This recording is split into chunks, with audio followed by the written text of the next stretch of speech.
Mrs. Harmon here, and I'm making this little sort of podcast or whatever I guess you call it, video cast, so that for those of you who are going to miss our discussion on Thursday, you'll have kind of an idea of what we talked about with regard to the distinction between explication and analysis and how to do each one. Now, I know on page 305 of your Sound and Sense book, you should be able to find the information that you've already read before about explication versus analysis. And in addition to that, I think there are some sample essays and things like that that you can read. But we're going to walk through a poem here in this video cast as well. So hopefully by the time we're done, you'll have a better idea of what I'm looking for. So this is for Mrs. Harmon's AP Lit and Comp class and our specific assignment for the poetry, explication, and analysis. All right. To begin with, let's talk about what the explication and the analysis both have in common. What they both have in common is that they both ultimately deal with elements of the poem and then also those elements leading up to a meaning or a better understanding of the poem, or even outside the poem, a bigger universal message. So they both really address what's going on in the poem and what's going on bigger outside the poem as well. Let's start though with explication. And the actual definition of an explication, as the book talked about, is an unfolding, an unwrapping, and you might even say a spelling out of the events in the poem. So we're really talking about what is happening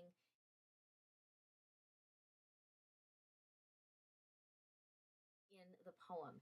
And the way that we do that is we go from beginning to middle to end of the poem. So it is a chronological walk through the poem. And as we walk, we sort of part the grasses and get a clearer picture of what we're seeing in the poem, of the events in the poem.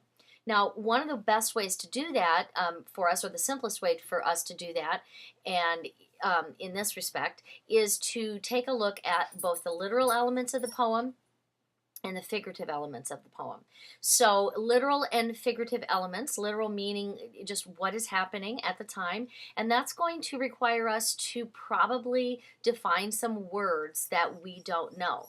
I mean, if we come across a word like anguish and we don't know what that means, well, it's really not going to do us any good in understanding the poem if we just skip over that word because we don't know what it means. We want to look up, well, that's really emotionally distraught and in intense emotional pain. Wow, okay, that was probably an important meaning to clarify before I go on and read the rest of the poem, because maybe the rest of the poem is talking about a lovely walk through the woods, but then we throw out a word like anguished and despair, and then we realize, okay, this has taken a dark turn. So we want to make sure that as part of our understanding of the poem, our explication, we are defining words that we do not know. Also, maybe archaic diction. Sometimes in the poem we're going to read, there's some diction that you're not really familiar with. We don't use a particular word that we're going to read in this poem coming up. We don't use that word anymore. And so you're going to want to try to research any words that maybe seem even older than that, that really seem outside of your zone. Then you're going to want to look at figurative terms, and obviously that's going to come into play more so as we get into the analysis. But figurative elements of the poem, things like allusions, if the poem alludes to somebody flying like Pegasus through the sky, you're going to say, if you don't know who Pegasus is, it's a winged horse. You might not know, and you're like, well, what does that simile mean? So you're going to have to define the similes and the allusions. That in that case, that was a mythological allusion, but you're also going to possibly find historical allusions, allusions to historical events, biblical allusions, mythological allusions, all kinds of things. And if you don't know what those mean, then you're not going to really have as nearly as good a job at understanding the poem.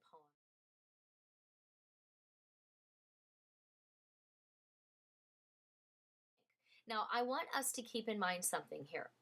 Um, I understand that you are probably not going to see and understand every little thing that is in a poem. Oftentimes, it takes many, many, many readings of a poem, just like it takes many, many readings of a novel to necessarily pick up on some of the really subtle nuances that are there. But I'm asking you to do your best and apply close reading skills, because that's really what much of this assignment is about, is your ability to exhibit close reading skills and then apply those to apply analytical thinking skills when you do the analysis. So do the best that you can. Find what you're able to find and try to get the best meaning, extract the best meaning that you can out of that poem. And again, you're going to go in chronological order. Now you can do that in a couple of ways. You can either go line by line, or you can go stanza by stanza. Now, the way that you would choose is, if it's a longer poem, you're probably going to want to do stanza by stanza. If it's a shorter poem, you might want to do line by line, or maybe thought by thought. And what some people do, which is totally acceptable and might make the job easier for you, is on one side of the page, they will set up the poem itself. And then on the other side of the page, they will set up the explication, or the unfolding, or the interpretation, if you will, of what is going on in that stanza or in that line. So they do kind of a side-by-side explication, and that's perfectly okay. And for some people, that just makes better sense. Other people want to write a paragraph, and they want to say, in stanza 1, in stanza 2, line 1 talks about this, line 3 talks about that. Whatever you are most comfortable with. Finally, just to kind of close down this part of the explication talk, understand that the explication is sort of the what. What is happening? What are the events in the poem? When we get to the analysis, then, which we need to have the explication, we need to know what's going on before we can analyze it. The explication is the what, and the analysis is the why and the how that is happening in this poem. And then, of course, both of them, as I said before, lead us to a bigger message, meaning, and theme. Okay? So let's first start with a poem by Thomas Hardy, and it is found in your Sound and Sense book, again, your Sound and Sense book, on page 24. It's called, if I can get it up there, there we go, The Man He Killed. So I'm going to ask that you read the poem on your own, and that way I won't be reading it to you and then walking you through it where I'm reading it to you again. So please take a moment, read the poem The Man He Killed by Thomas Hardy, and then I will walk us through kind of a verbal, I guess you could say, explication of the poem. All right? So read the poem and hit pause, read the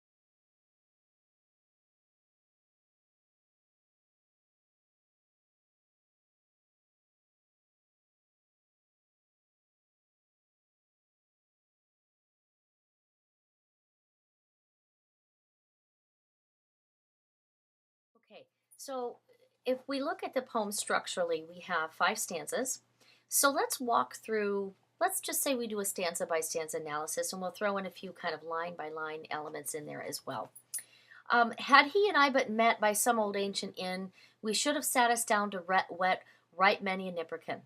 Now that's that archaic word that I was talking about, nipperkin. What does that even mean? Well, it means a half a pint. It means something to drink. It means alcohol. So I'd buy him a drink. So essentially what this is saying is, if I'd met this guy any other time, we would probably have, been chums, been buddies. We would have, in the very least, sat down and shared a drink together, and would have been, I guess, in the very least, acquaintances in this situation. Because he says, had he and I but met, just even using the word but makes us pause and say, oh, but something, the other shoe's going to drop, but you didn't, so what's the but? So in that first stanza, I would just say, the speaker of the poem is recounting a story, starting to set up a story where he might maybe express some kind of explanation for something, some kind of regret or guilt.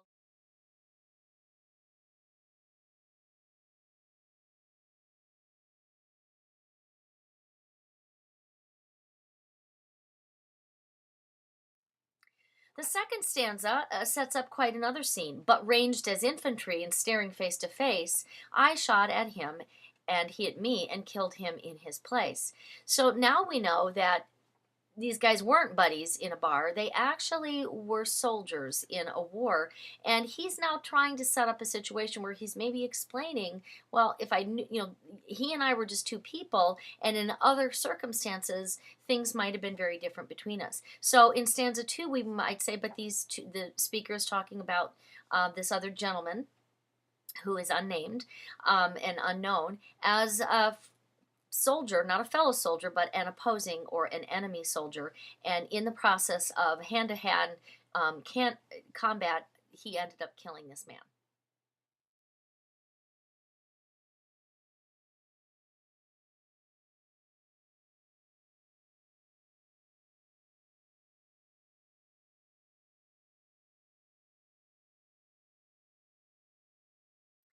And in stanza 3, there seems to be even more explanation. I shot him dead because. And then there's a pause there. There's caesura there. There's stop. And he said, well, why did I kill him? Well, because he was my foe. And he states that. And then again, the repetition, which gets a little bit into analysis, but we're going through the line.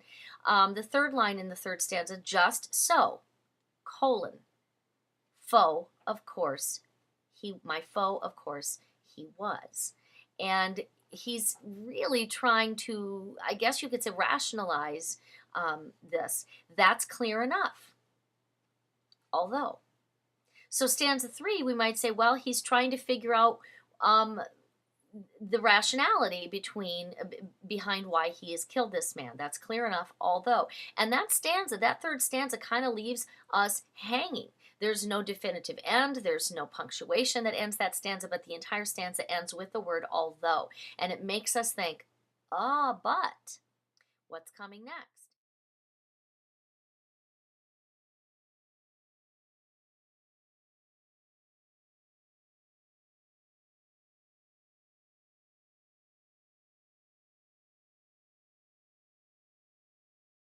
Stanza 4. He goes back to the bar, maybe if we'd met and what we might have had a conversation about. This soldier is me, is what he's saying. He thought he'd list, perhaps. Now I'm going to stop there at that line because that line might puzzle you. He thought he'd list, and if you notice, there is an apostrophe there, which in this case indicates we've left something out of a word. We've shortened a word. And this word, you can probably guess, given the context of the poem, and context is very important to understanding meaning, definitions, so forth, means enlist. He thought he'd enlist, perhaps, offhand. So this isn't even like, I'm going to sign up and fight for the cause, or doggone it, I'm drafted. It's like, well, I'm kind of bored, don't have anything else going on. Maybe offhand, like, I don't have a job at the moment, I'll enlist. And so this really sets a different tone for us. What kinds of soldiers are these two men, possibly? Or is this one speaker in the poem conjecturing his enemy soldier is maybe just like him, and he didn't have a whole lot else going on? Maybe offhand I'll enlist. Pause. Just like me, another pause, was out of work, had sold his traps. Here's another instance where, traps, what do you mean? Is he trapping gophers and badgers? What's going on here? No, traps means all of his belongings. So he'd given up his things and he had enlisted into this war. And so the first 3 lines in that stanza are really the speaker of the poem comparing himself, or maybe trying to find commonality between himself and the opposing soldier that he's just killed. And that's kind of a double-edged sword, because on the one hand, it's like, he's just like me, we're just two fellas, but on the other hand, wow, he's just like me, and I killed him. The third line is very chilling to me and very telling. The fourth line in the fourth stanza is no other reason why. That has a double meaning, which we'll get to a little bit in analysis, but you can definitely address it here. No other reason why what? No other reason why he enlisted, and or no other reason why he's coming back to, why did I kill this guy? No other reason why, because he was my foe. And he's almost linking us up to the previous stanza.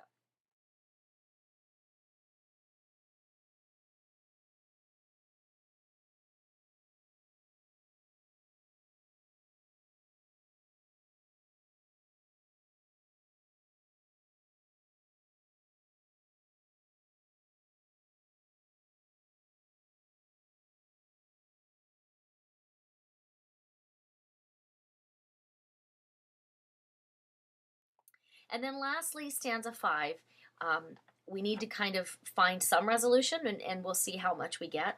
He says, yes, quaint and curious war is. And you'll notice here, and sometimes this does trip students up, there is some inversion. In other words, that really should read or could read, and normally we don't speak this way unless we're Yoda from Star Wars. We would say, yes, war is quaint and curious. So yes, quaint and curious war is, you shoot a fellow down, you'd treat if met where any bar is. And there's that inversion again. And I think in many respects this inversion here is can be here I'm getting into analysis a little bit, but could be representative of the fact that he is sort of putting himself in the other fellow's place and trying to make sense of the situation. So yes, quaint and curious war is, you'd shoot a fellow down, you'd treat if met where any bar is, or even help to have a crown. Heck, if I had seen this guy in the bar, I'd either buy him a drink or maybe even, toss him some money if he needed, a few bucks.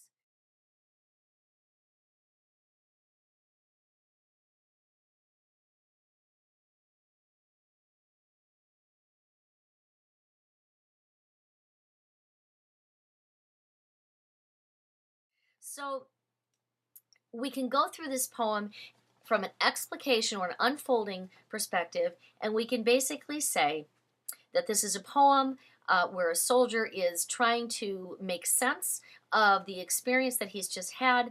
We could say he feels guilt, but I almost want to say he's trying to make sense of the situation and the make sense of the whole element of war and the humanity associating it with it. And we can walk us through, again, the events of the poem. This is a fellow who's contemplating an experience that he just had where he's killed another infantryman face to face, and how things might have been different if they had been in different situations. So he's working through an experience. So that would be what you would do for an explication, and you would write that down, like I said, either side by side or develop that dialogue in just a paragraph is all I'm really looking for. All right, we're going to move from this to analysis in just a moment.